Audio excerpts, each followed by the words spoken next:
Lieutenant Colonel Diana Wolfe had been called a lot of things in her 19 years as a Navy trauma nurse. Iron Lady, Ice Queen, the Angel of Ward 7. But the name that stuck, the one whispered in hallways and scrawled on bathroom walls at Naval Medical Center, Portsmouth, was the one she'd earned 3 years ago. The butcher. She stood in her kitchen at 0500 hours, staring at the acceptance letter from Johns Hopkins, Chief of Trauma Nursing, 6-figure salary, prestige, respect, everything she'd worked for since that night in Ramadi, when she'd realized that saving lives was the only thing that made the screaming stop.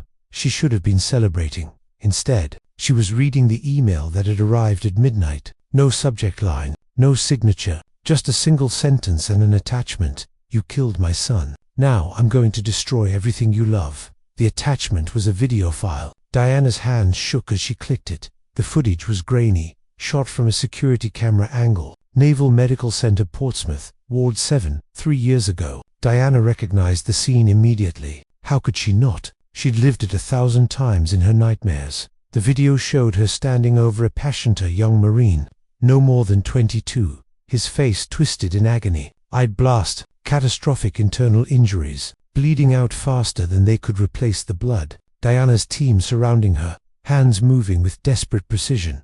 And then the moment that it ended her Navy career and begun her exile. The patient, Corporal Ryan Hayes, had grabbed her wrist, his eyes wild with pain and fear and something else, something that looked like clarity. Please, he'd gasped. Please just let me go. It hurts. God, it hurts so much. Please.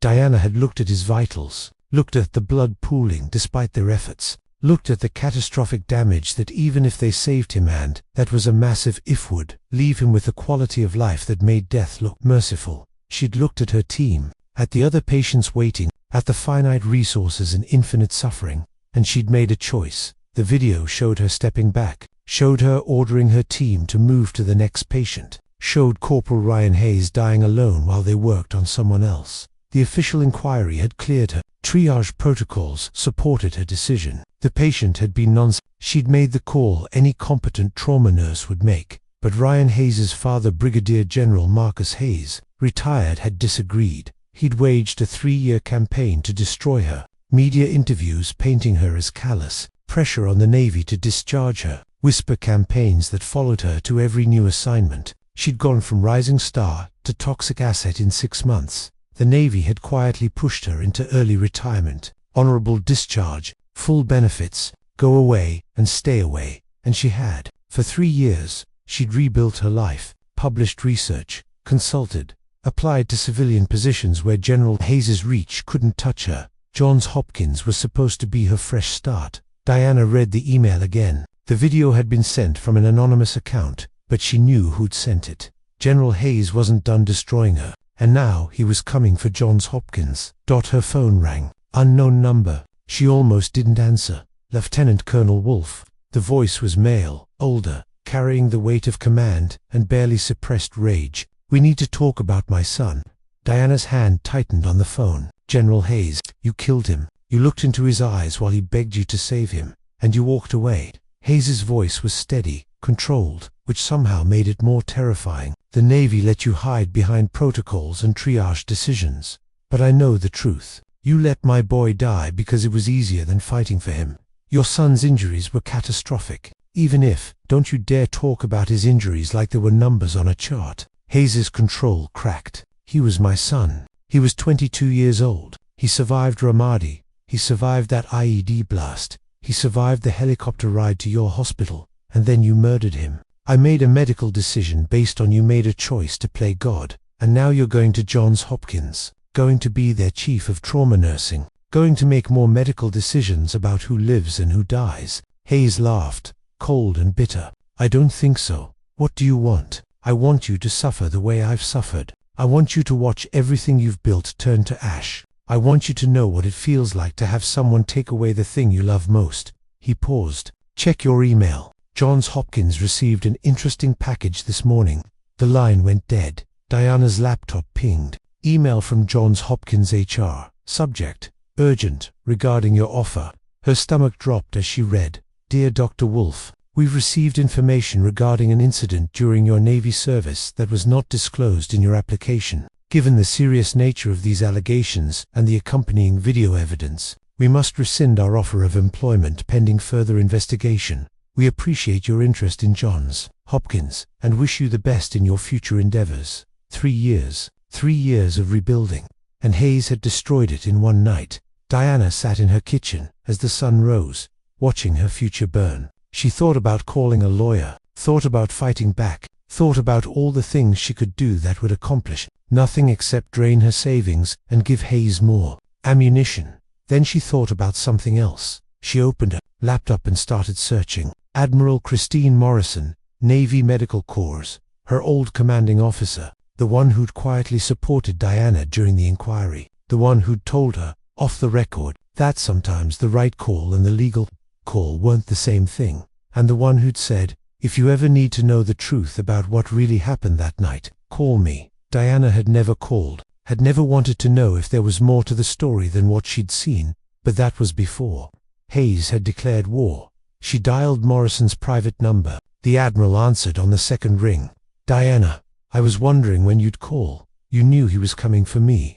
I knew he'd never stop. Morrison's voice was heavy. Hayes has been obsessed with destroying you since the day Ryan died. He's used every resource, every connection, every favor he's ever earned. The Navy couldn't protect you forever. Then help me fight back. I can't. Not officially. Morrison paused. But I can tell you something. Something that wasn't in the official file. Something that changes everything about that night. Diana's heart hammered. What? Ryan Hayes didn't die from his IED injuries. He died from something else entirely. And if you're willing to dig, if you're willing to go places the Navy wouldn't let me go, you'll find out that your medical decision that night saved more lives than you. No, I don't understand. Meet me. Tonight? Alone. There's someone you need to talk to. Morrison's voice dropped. Diana, what I'm about to tell you could end my career and put you in danger, but it might also give you the weapon you need to destroy Hayes before he destroys you. Who am I meeting? A man who was in that ward the same night Ryan Hayes died. A man who saw something he wasn't supposed to see. A man who's been waiting 3 years for someone to ask the right questions. Morrison gave her an address. A bar in Norfolk, 40 minutes away, 9 p.m. Who is he? Diana asked. His name is Staff Sergeant Marcus Chen. He was Ryan Hayes' best friend, and he's been living with a secret that's eating him alive. The bar was the kind of place career military went to forget. Dim lighting, cheap beer, fewer questions. Diana found Chen in a corner booth, nursing what looked like his 4th whiskey. He was younger than she'd expected. Maybe 30, hollow-eyed, the kind of haunted that came from carrying weight no human should have to carry. Staff Sergeant Chen. Diana slid into the booth across from him. He looked up. Recognition flickered across his face. You're her. The nurse. The one they call the butcher. Yeah, I know. Diana folded her hands on the table. Admiral Morrison said you have information about Ryan Hayes. Chen laughed, but there was no humor in it. Information, that's one word for it. He drained his whiskey. Do you know why I'm the only one of Ryan's friends who didn't testify at your inquiry? The only one who didn't give a statement supporting his father's crusade against you. I assumed you were deployed. I was right there, in that ward. I watched the whole thing. Chen's hands shook as he poured another drink from the bottle beside him. I watched Ryan beg you to let him die. I watched you make the call to move to the next patient. And I watched what happened after you left. Diana's breath caught. What happened? Chen met her eyes. Ryan didn't die from his wounds, Colonel. He died because someone murdered him. The world stopped with his father, General Marcus Hayes. Chen's voice was flat, emotionless, like he'd rehearsed this confession 1,000 times. He came to the ward 30 minutes after you triaged Ryan to palliative care. Ryan was still alive, sedated, dying, but alive. And his father? Chen's voice broke. His father leaned down and whispered something to him. I couldn't hear what. Then he did something to Ryan's IV. I saw it. Just a small adjustment. Nothing that would look suspicious to anyone passing by. And then he left. 5 minutes later, Ryan flatlined. The team tried to resuscitate him, but he was gone. TOD was officially recorded as 2,247 hours. Cause of death: massive internal hemorrhaging and organ failure from IED blast trauma. Diana felt like she'd been punched. You're saying Hayes killed his own son? I'm saying Ryan was already dying. He was in agony. He'd begged you to let him go. and you'd made the merciful call to focus on patients who could be saved. Chen stared into his glass, but Hayes couldn't accept that. He couldn't accept that his perfect son was going to die in a hospital bed, doped up on morphine, slowly drowning in his own blood. So he gave Ryan what he thought was a mercy, a faster death, painless, on his own terms. And then he blamed me for it. And then he spent 3 years destroying you to cover up what he'd done.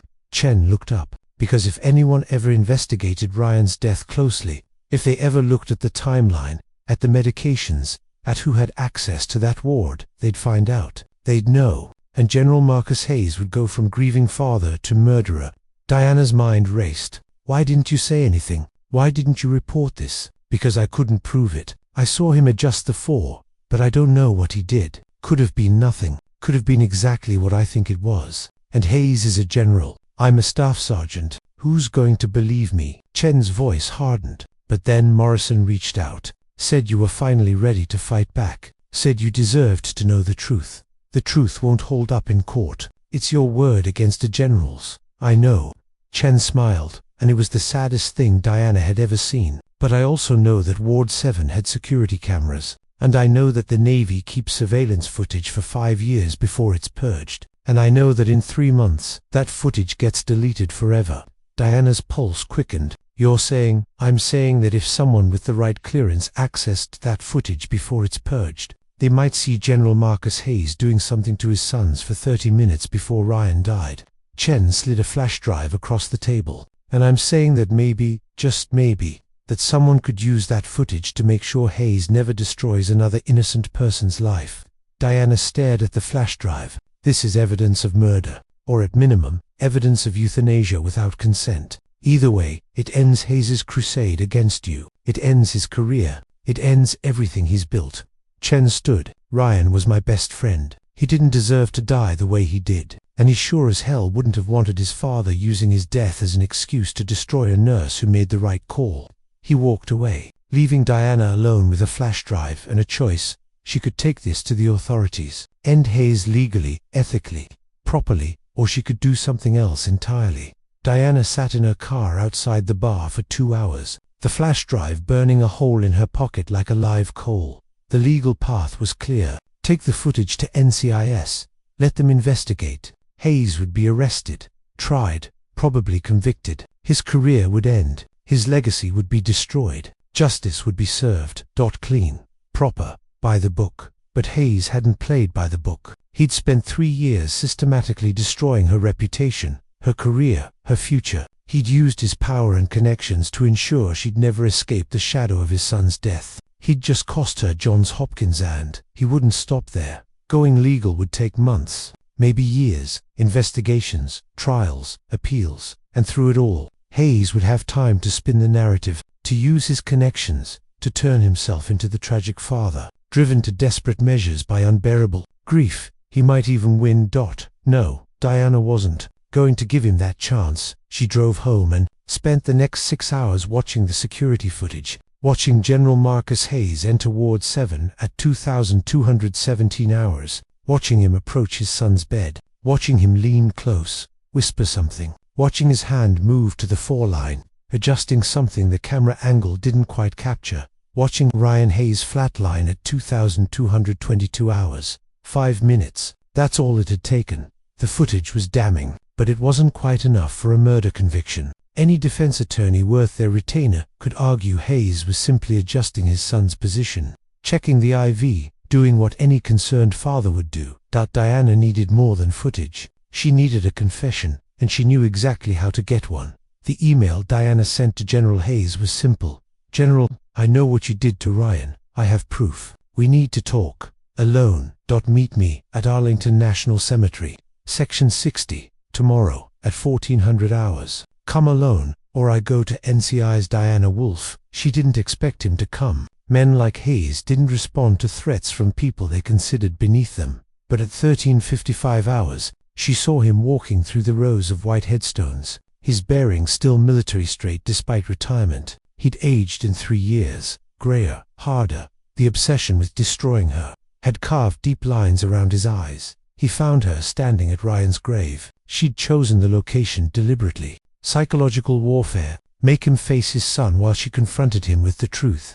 Colonel Wolfe, Hayes's voice was cold. This better be important. I have a meeting with the Johns Hopkins board in 2 hours to ensure they understand exactly who they almost hired. You killed him. Diana kept her voice level. Your son. You murdered him, and then you spent 3 years destroying me to cover it up.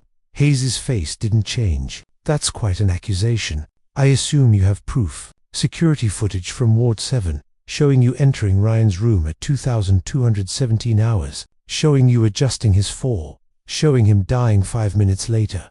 Something flickered in Hayes's eyes. Not surprise, calculation. He was already running scenarios, planning his defense. I went to say goodbye to my son, he said calmly. I held his hand. I prayed. Any adjustment to his fall was accidental. A grieving father's trembling hands. Staff Sergeant Chen saw you. He's willing to testify. Chen is a traumatized veteran with PTSD, not exactly a credible witness. Hayes smiled. Is this really your play, Diana? Accusing a retired general of murdering his own son. You'll look delusional, desperate. It'll only make my case against you stronger. Then why did you come? To see if you were foolish enough to try this. Hayes stepped closer. You want to know the truth? Fine, I'll tell you. Yes, I gave Ryan something to ease his passing. He was in agony, dying by inches. You'd already condemned him to a slow, agonizing death by refusing to fight for him. So the first gave him peace. Diana's phone was recording in her pocket. Keep him talking. That's not peace. That's murder.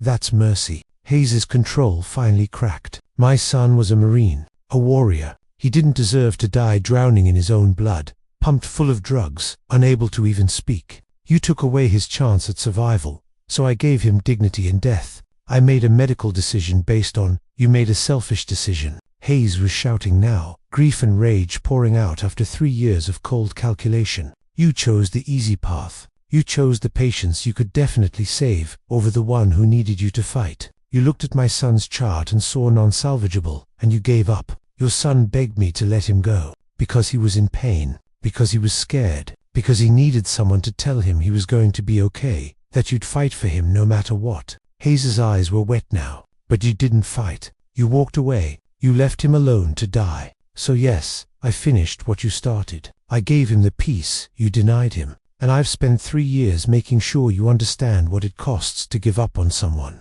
even if it destroyed an innocent person's career. You're not innocent. You killed my son the moment you decided he wasn't worth your time. Hayes's voice dropped to a whisper, and I'm going to spend the rest of my life making sure everyone knows it. Diana pulled out her phone, stopped the recording. Thank you, General. That's all I needed. Hayes's face went white as he realized what he'd done. You recorded me. Full confession, in your own words, at your son's grave. Diana smiled, and it was cold and sharp. Now we're going to make a deal. I'll have that recording thrown out. Inadmissible. You didn't have my consent too. I don't need it to be admissible in court. General, I just need it to be admissible in the court of public opinion. Diana pulled up her email app, showing him a draft message with the recording attached. One click, and this goes to every major news outlet, every military affairs blog, every veterans organization in the country. Decorated general confesses to euthanizing son, destroying nurse's career to cover it up. That's a hell of a headline.